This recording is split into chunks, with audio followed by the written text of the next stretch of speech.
Et nous sommes de retour au plateau pour la suite de cette émission. Nous restons toujours en République démocratique du Congo pour aborder le deuxième sujet. L'Église veut engager des discussions incluant le M23.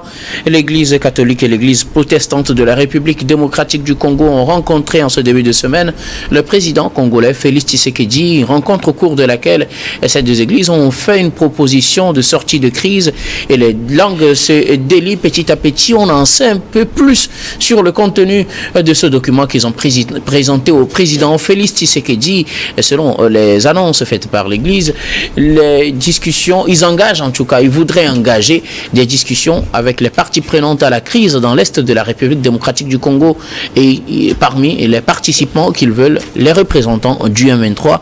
Des discussions qui doivent finalement inclure le M23, mais on sait que le président Félix Tshisekedi était ou est carrément opposé à toute idée de discussion avec les rebelles du M23 qu'il qualifie d'ailleurs des terroristes.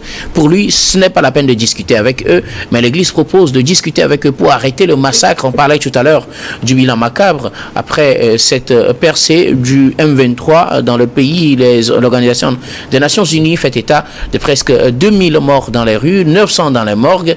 Le chiffre ne cesse d'évoluer face à la situation. L'Église veut s'engager, mais en incluant le M23 dans les discussions. Cela sera-t-il possible quand on connaît déjà la position de Félix Tshisekedi? Peut-on espérer qu'après une rencontre prévue par les deux communautés SADC et EAC le samedi prochain, il pourra changer d'avis et engager également l'Église à mener les négociations avec le M23? Vivien. Vous savez, on a l'habitude de dire mensana incorpore sano. Une âme sainte dans un corps saint. Et au niveau de l'Église, il y a une responsabilité, c'est celle de tout faire, de tout mettre en œuvre pour que la paix règne. La paix à tout prix pour un homme d'Église, c'est ça. Et que importe les velléités, que importe ce qu'on se reproche, le nécessaire, c'est que la vie humaine soit protégée. Et donc l'Église, qui d'ailleurs est très impliquée dans la vie politique dans plusieurs pays d'Afrique, surtout au Congo démocratique depuis des années. L'Église a la responsabilité effectivement de jouer son rôle et de faire sa part. L'Église catholique surtout, mais aussi l'Église protestante, pour ne pas dire l'Église dans son ensemble, participe d'une façon active, indirecte et des fois directe à la vie politique du Congo. On a vu l'Église catholique appeler à des manifestations pour contrer certaines actions du gouvernement. Alors quand il s'agit de notamment les fraudes électorales, oui, notamment les fraudes électorales, quand il s'agit de la guerre, quand vous êtes une Église responsable, vous ne pouvez pas assister à la mort de vos fidèles ou des concitoyens. Alors, est-ce que M. Tshisekedi a le choix? Non. Écoutez, toutes les guerres finissent toujours par un dialogue, une table ronde. C'est pour cela qu'il est recommandé d'être ouvert à toute discussion quand vous êtes en guerre. Quand vous êtes en guerre, il y a les soldats qui sont sur le front, mais les politiciens doivent être aussi dans les couloirs et discuter. Fermer la porte de la discussion, c'est se laisser aller à du désordre. Je crois qu'il y a un mot pour qualifier cela. On ne peut pas laisser son pays tomber en lambeaux, tout simplement parce qu'on est égoïste. Et il ne faudra pas répéter. Je respecte beaucoup M. Félix Tshisekedi, le président de la RD Congo. Mais il ne faut pas suivre également les propos de certains occidentaux qui disent on ne négocie jamais avec les terroristes et on qualifie des gens de terroristes et on ne veut pas négocier avec eux. Vous êtes en guerre. Est-ce que vous avez la possibilité de résister? Vos soldats rendent les armes et puis fuient. La population est attaquée. Personne ne vient à leur secours. Votre armée est divisée. Moi, je ne dis pas que l'armée est incompétente. L'armée est divisée et corrompu en partie. Sous-équipé. Et parce que, oui, sous-équipé aussi, parce qu'il y a des responsables qui ne jouent pas leur rôle convenablement. Parce qu'on ne peut pas comprendre qu'un pays aussi grand, aussi vaste que la République démocratique du Congo, avec ce nombre de soldats dont on dispose, on soit attaqué par des rebelles, soutenus bien sûr par le Rwanda. Le visage est maintenant découvert. Et l'Ouganda. Et puis, il y a d'autres forces qui sont dans l'ombre. Aujourd'hui, est-ce que l'Église a le droit de s'impliquer encore plus dans la résolution de ce conflit, oui. Maintenant, est-ce que les politiques, surtout M. Tshisekedi, va écouter la voix de l'Église? Ensuite, la discussion pourra-t-elle avoir des résultats dans les jours à venir? On va apprécier. Aujourd'hui, il faut saluer cette initiative de l'Église et vivement que cela apporte des fruits. Maintenant, quand il s'agit de discuter, il y a des initiatives un peu partout, l'Union africaine, il y a une rencontre qui est prévue pour le samedi prochain. On espère que les principaux protagonistes seront à cette rencontre et des solutions seront trouvées. Aujourd'hui, l'ONU devrait mettre sa bouche dans ce conflit et ne serait-ce que dire il faut signer un accord, un cessez-le-feu et voir qu'est-ce qui est possible en termes de résolution, en termes de convention, d'entente. Quand la guerre continue, ce ne sont pas nécessairement les présidents qui ont lancé la guerre qui souffrent, mais ce sont les pauvres citoyens qui ne demandent qu'à vaquer librement à leurs occupations, à vivre et à construire leur pays. C'est eux qu'on retrouve dans les rues. Et après la guerre, c'est la maladie, ce sont les fléaux. Quand les cadavres jonchent les rues des villes et villages de la RD Congo, je crois qu'après aussi, on fera face à d'autres problèmes. Et l'OMS va mobiliser finalement des milliards pour venir, soi-disant, apporter de l'aide au Congo démocratique. C'est le moment. Que ce soit l'UNICEF, que ce soit l'OMS, que ce soit les Nations Unies ou encore les communautés africaines, il faudra se lever pour que cette guerre cesse et c'est très important et l'Église doit aller jusqu'au bout puisque l'Église a la possibilité de parler à tous les côtés, à toutes les parties en conflit et elle doit assumer le rôle pour la gloire de Dieu. Merci beaucoup à vous Emmanuel Vivien Tommy. Quelques informations pour cette journée en République démocratique du Congo avant de vous laisser continuer. Il faut noter que la localité de Nyabibwe, nous sommes là dans le sud Kivu, comme on le disait, est aux mains des rebelles. C'est ce qu'a annoncé un représentant du Parlement local. Et il faut dire également que dans le nord Kivu, à Goma, le M23 ou la FC M23 installe son administration de façon parallèle et aussi un mandat d'arrêt international lancé contre Corneille Nangaa, l'ancien président de la CENI, aujourd'hui le leader de la FCM 23. Pasteur, face à tout cela, l'Église a décidé d'engager des négociations ou des discussions avec toutes les parties prenantes dans cette crise dans l'est de la République démocratique du Congo, y compris le M23. Mais quand on sait que Félix Tshisekedi a toujours déclaré ne jamais vouloir discuter avec le M23, pourra-t-il changer d'avis? Vous voyez toute cette panoplie de confusion des forces qui rentrent dedans. Vous savez, les rebelles ont déjà presque atteint leur objectif parce que ils sont à Goma et ils continuent, ils prolongent vers le nord. Vers le sud, ce qui veut dire que presque l'Est, ils veulent l'avoir. Et donc, eux, ils sont prêts à dialoguer parce qu'ils ont une position à tenir. Eux, ils vont tenir cette position. Ou bien ils vont se retirer avant d'aller au dialogue. Non. Ils vont tenir leur position. Et imposer imposer déjà, comme ils commencent déjà par imposer une administration. Alors vous voyez déjà leur intention. Mais aujourd'hui, le problème qui est, c'est que... Alors pour vous, s'il faut négocier... J'en viens. Quand vous voyez que là où les Occidentaux s'approvisionnaient en ressources minières, c'est les pays, c'est le Niger, c'est le Burkina, c'est le Mali. Maintenant qu'il y a une certaine souveraineté sur ces ressources-là, donc la RD Congo reste le seul pays. C'est le seul vivier maintenant. Il faut aller en champ de guerre. On peut transformer en champ de guerre. Est-ce que vous savez que même pendant cette guerre-là, les gens seraient en train d'exploiter encore les ressources minières? Bien sûr. Est-ce que vous en savez? Voilà. Alors ça profite aux gens. Et du coup, ce que Tshisekedi, la position de Tshisekedi aujourd'hui, parce que M23 a déjà trop tué. Alors, est-ce qu'il faut lui donner la chance? Est-ce qu'il faut dialoguer avec Tshisekedi? L'Église est investie de ce qu'on appelle du ministère de la réconciliation. L'Église est investie de ce ministère. C'est une mission. C'est une mission de l'Église. Et ça, c'est très important. Que l'Église tente, l'Église propose la réconciliation ou bien la médiation. Maintenant, la partie prenante importante, c'est Tshisekedi, c'est-à-dire l'État congolais, représenté par Tshisekedi. Est-ce qu'il va accepter dialoguer ou bien on tend vers une partition de la RD Congo? Là n'est pas encore le débat. Non, mais bien sûr, on tend vers la piste. Ce sont des intentions. Qu'est-ce qu'on mettait dans le dialogue? Qu'est-ce qu'on mettait dans le dialogue? Ils vont se retirer pour aller où? On va, surtout qu'ils ont installé une administration parallèle. Oui, et surtout qu'ils commencent par installer des administrations parallèles. Donc la situation, elle profite aux organisations, à la communauté internationale. C'est pourquoi ces condamnations... certaines puissances pas. Cette condamnation est légère. Vous avez vu, il n'y a pas à l'Union européenne, il n'y a pas jusque-là, il n'y a pas de l'unanimité. Ils sont toujours divisés. Ils sont toujours divisés. Puisque c'est de cette guerre-là que l'Union européenne profite des ressources et tout ça là. Donc aujourd'hui, l'Église a une mission très difficile. La mission, c'est très difficile. Je ne dis pas c'est impossible. Hein. Je ne dis pas que c'est impossible.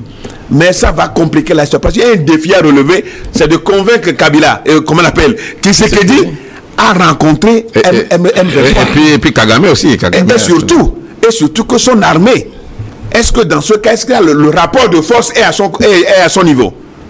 Est-ce qu'il a le rapport de force pour aller attaquer les positions là, les positions de M23 et les groupes armés, pour les chasser, pour reprendre, pour avoir l'intégrité de la RD Congo? C'est très compliqué. Mais tout ce qu'on peut dire, l'Église a fait une très bonne proposition. Maintenant, la suite, on attend ce que va donner la suite. Mais j'avoue que la RD Congo est victime de ces immenses ressources minières, c'est tout. Et la communauté internationale, l'ONU, vous parlez de l'ONU, mais le secrétaire général, on a écouté le secrétaire général d'aujourd'hui. Qu'est-ce que sa voix représente? Qu'est-ce que la voix du secrétaire général représente devant les puissances les pays qui ont le droit de veto? Et quand vous parlez des Nations Unies, où chaque nation a une voix, vous parlez encore de droit de veto. Chaque pays quand il voit l'Assemblée générale, chaque pays, c'est une seule voix. Ouais. Mais vous parlez, en dehors de cela, vous parlez de droit de veto. Ça, c'est pour le Conseil de sécurité. Justement, oui, c'est pour le Conseil de sécurité. Mais une sorte de conseil d'administration. Oui, mais bien sûr, quand vous voyez tout ça, imposé d'ailleurs. Aujourd'hui, l'Afrique ne dit rien. L'Afrique ne peut rien devant les initiatives de Luanda, tout ça là. Ça ne semble pas donner grand-chose. Donc aujourd'hui, le peuple congolais est en souffrance. C'est toute l'Afrique qui est en train de souffrir. Mais quelle est la solution? Tout ce qu'on peut dire, que l'Église, moi je suis pasteur, que l'Église, et la Senko, vous savez, la Senko a plus que si...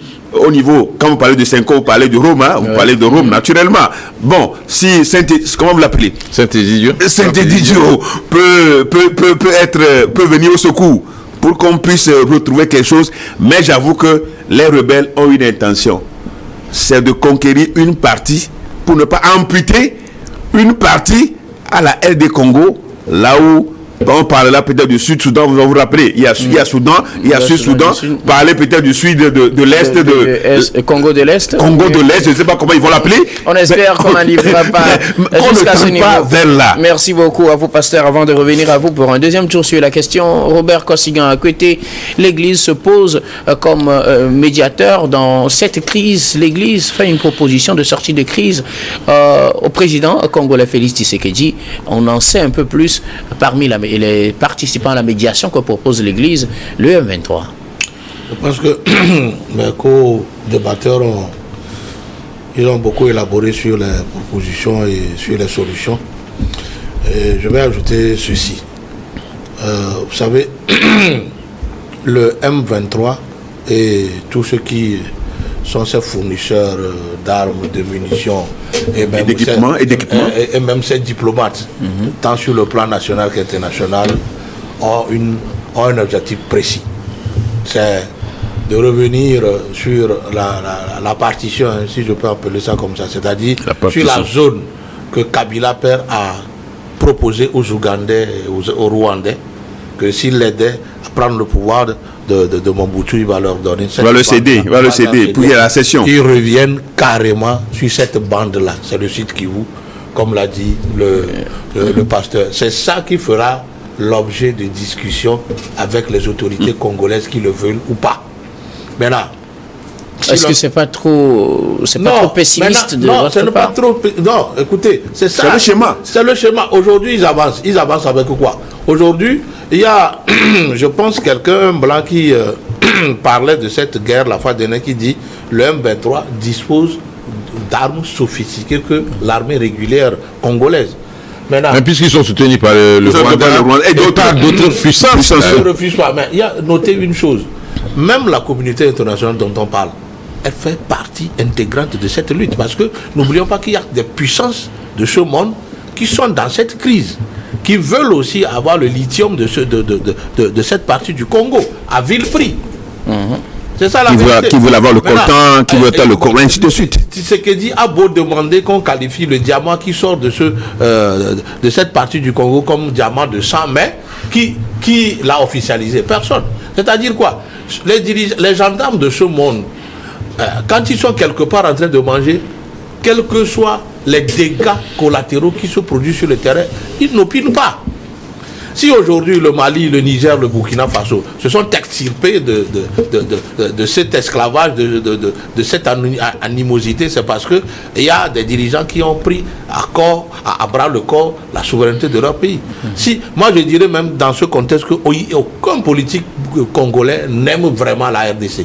Parce que au temps de Mobutu, on a vu, Mobutu a investi dans les armes, il a investi dans la sécurité, dans le renseignement. Mais pourquoi pas eux? On ne peut pas être dirigeant d'un grand pays comme la RDC qui a tout dans son sous-sol et ne pas alors avoir une armée capable de défendre le Congo en cas d'attaque. Mais là, même les plus grands officiers congolais, mais ils sont aussi dans cette affaire de... Ce sont des commerçants des ressources. Même les politiques, ceux qui dirigent même le Congo aujourd'hui, chacun a sa zone où il exploite avec l'aide des rebelles, c'est-à-dire créer le chaos pour exploiter... Ils ont le société écran. Oui, pas les sociétés écrans, ils créent du chaos, ils chassent les populations et ils exploitent les zones sans même alors appliquer les politiques les politiques qui répondent à la prévention de l'environnement. Selon l'ITIE. Ah oui, maintenant, les Chinois qui arrivent au Congo, vous croyez qu'ils arrivent là-bas parce que ils ont les armes ou ils ont plus de force que qui? Ben, ils sont là parce que voilà, les autorités politiques les invitent. Elle les protège. Elle les protège. Ou parfois, ce sont les grands officiers de l'armée congolaise, alors, qui les invitent parce que souvent ce sont les gouverneurs. Ce sont les gouverneurs des régions congolaises. Alors, c'est avec leur complicité qu'ils viennent exploiter gratuitement le sous-sol congolais et ils partent. Alors moi j'ai dit, c'est la faute aussi aux Congolais, aux politiques congolais, qui ne font que parler. Ils parlent sans agir. Ils parlent sans agir. Quel est le pays là, en Afrique aujourd'hui, qui se respecte, qui va avoir des dirigeants qui ne vont pas alors former une armée républicaine? Aujourd'hui, les grandes puissances nous ont montré le chemin. Même dans l'AES ici, ils nous ont montré le chemin. Que pour être un pays fort, il faut disposer d'une armée très forte. Ah. Non, mais c'est que il faut disposer des institutions fortes, y compris l'armée. Non. Il faut l'armée. Aujourd'hui, il faut des institutions fortes. En dehors des institutions fortes aujourd'hui, il faut avoir une armée forte. Non, l'armée est une institution également. Mais il ne faut pas mettre juste l'accent sur l'armée. Il faut des institutions fortes. C'est l'armée qui fait respecter les gens. Quand les gens savent que vous disposez de la puissance de feu, on vous respecte. C'est ça l'histoire. On dirait que Tomi n'est pas dans un pays. Non, je dis qu'il n'est pas dans un pays. L'armée est une institution républicaine. Merci beaucoup. On va laisser Kosigan terminer et on aura un deuxième tour. Oui, rapidement, Kosigan. Allez-y. Alors, moi je dis, quand vous disposez d'une armée forte, vous croyez que les pays de l'AES ont une petite armée? Demandez aux États-Unis de quitter votre territoire. Demandez à la France de quitter votre territoire. Ce n'est pas du chocolat. Ce n'est pas de petites déclarations. C'est des risques. Avec le soutien de la Russie, on peut le faire. C'est que si en cas d'attaque, on a des répondants et qui peuvent faire mal, quelle que soit la distance de ce pays-là, on peut lui faire mal. C'est pourquoi l'autre pays est obligé de respecter ce que vous lui dites. Rapidement. Alors, si aujourd'hui, le Congo disposait d'une armée forte et bien équipée, je ne pense pas quand même que ce qui se passe sur eux va se passer. C'est parce que justement, les groupes rebelles là, ils n'appartiennent pas seulement au M23 ou au Rwanda. Il y a des Congolais, il y a des politiques congolais qui disposent aussi de ces groupes armés. Alors quand c'est comme ça, vous voulez quoi? Quand j'ai un bateau, on me demande d'aller rester devant un BC-52. Je ne vais pas aller. C'est la raison pour laquelle les soldats congolais fuient. Merci Quand on beaucoup. s'engage, on À vous, respecte son engagement. Robert Kosigan, écoutez, alors, un sommet est prévu très prochainement en Tanzanie pour permettre d'avoir déjà des discussions entre Félix Tshisekedi et Paul Kagame, avec cette avancée des rebelles qui quittent carrément le Nord Kivu et qui attaquent aussi le Sud Kivu. Les gouvernants du Sud Kivu l'avaient annoncé, ils ont dit non, mais c'est ce qu'ils font finalement. Est-ce qu'il y a de l'espoir que même si cette discussion a lieu entre, ou si cette rencontre a lieu entre Kagame et Tshisekedi, est-ce qu'elle pourra porter des fruits? Et d'un autre côté, au regard de l'évolution de la situation, est-ce que l'Église pourra vraiment faire inverser la tendance? Robert, Oui, Vivien. Oui, avant de répondre à cette question, je précise une idée, c'est que nos pays ont besoin des institutions fortes, pas seulement une armée forte. Et je mets l'armée également dans les institutions de la République. Quand on prend les institutions de la République, normalement, les partis politiques aussi constituent des institutions de la République. Et donc l'armée est inclue dans ce que nous appelons les institutions fortes. Et on se souvient du discours de Barack Obama qui dit on n'a pas besoin des hommes forts, on a plutôt besoin des institutions fortes. Maintenant, est-ce qu'il y a de l'espoir qu'on en arrive à un cessez-le-feu véritable ou à la fin de la guerre? Est-ce que Tshisekedi pourra s'entendre avec le mouvement du 23 mars, qu'on appelle le M23 et le Rwanda et autres alliés? Il y a une lourde responsabilité de la part de M. Tshisekedi. C'est vrai qu'en tant que dirigeant, il ne peut pas être faible, il ne peut pas baisser les bras. Il doit savoir quel comportement adopter et quelle résolution accepter. Mais quand vous êtes attaqué, vous n'avez pas le choix. Vous devez aller au dialogue ou vous avez peut-être une force supérieure et vous allez vaincre l'ennemi. Et donc, si vous voyez que votre capacité ne vous permet pas de vaincre l'ennemi, il faudra plutôt s'appuyer sur la médiation, sur la négociation, pourquoi pas la réconciliation. Et donc, les offres qui sont données, par exemple la rencontre de Tanzanie, sont des occasions que M. Tshisekedi et son gouvernement ne devraient pas rater. Et une fois encore, l'Église doit encourager vivement et M. Tshisekedi et les responsables du M23 et M. Paul Kagame à aller vers la paix pour le bonheur des citoyens congolais. Merci beaucoup à vous, Emmanuel Vivien Tommy, pasteur. Est-ce qu'il y a de l'espoir qu'au regard de l'évolution de la situation, l'Église puisse apporter quelque chose en matière de négociation? Oui, je peux dire oui, mais la chance est très minime par rapport à tout ce que nous sommes en train de... Ce rouleau compresseur. Voilà, ce rouleau compresseur des rebelles. Vous avez vu comment est-ce que en Syrie, en quelques jours, ils ont balayé, ils sont arrivés à la capitale, ils ont fait partie le président syrien. Bon, donc il y a quelque chose qui se prépare comme ça si on ne le voit pas. Et donc, le M23, le mouvement de 23 mars dit affirme qu'il veut défendre les droits des populations rwandophones. Hein. Il y a une expression comme ça. Oui. Rwandophones.